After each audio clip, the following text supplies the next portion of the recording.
Typical boring day in calculus, only it was Friday, 7th period, meaning the week was almost over and spring break would finally be upon us. So everybody was getting antsy in their seats, I could tell. We didn't have a test that day like a lot of my friends did with their other teachers, so our teacher in the middle of class just decided to start playing games with us on Sporcle.com. He was a very laid-back teacher like that. As we were doing some brand logo quiz on Sporcle, I remember the exact moment it happened. Right after my friend answered a question, I remember the exact answer too, Adidas. The dean's voice came through the loudspeaker. He sounded panicked and frantic as he told all the teachers this was not a drill and to go into lockdown. I actually got the chills, and I got goosebumps on my arms as our usually laid-back teacher too seemed panicked as he ran to turn off the lights and ushered us to the back corner of the room. We all sat in silence for about 2 minutes, and then the usual buzzing that came from a panel in the back of the room ceased, indicating that the school must have cut all the power. We all looked at each other, realizing this must be serious. A few more minutes of waiting later, we heard a man screaming at the top of his lungs coming down the hallway. 2 girls in the class actually started crying, which made all of us even more scared. As the screaming got closer to the classroom, the lunatic-sounding man started banging on the lockers while screaming, "I'll kill all of you." It was at that moment that I started to fear for my life.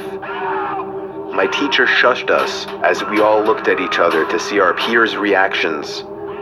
The banging then moved from the lockers to our classroom door, and that's when one of the crying girls screamed no.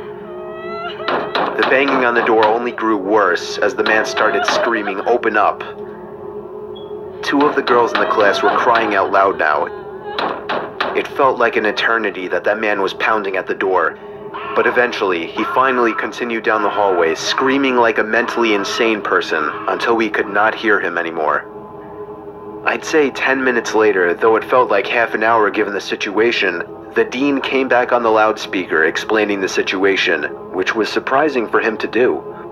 He explained that some apparently mentally unstable person entered the building and assaulted the woman sitting at the front desk, causing her to flee the building screaming, and staff wasn't sure if the man was armed or not. Now, this was before the school had cameras or could afford proper security, so the school was wide open to something like this happening.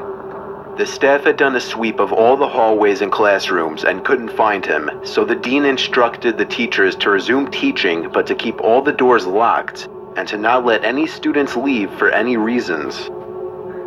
The most disturbing part, however, is that one of the janitors working the night shift found the man sleeping in one of the storage closets near the back end of the school, and according to rumors that were spread by my peers, sticking out of his pocket was a .44 Magnum.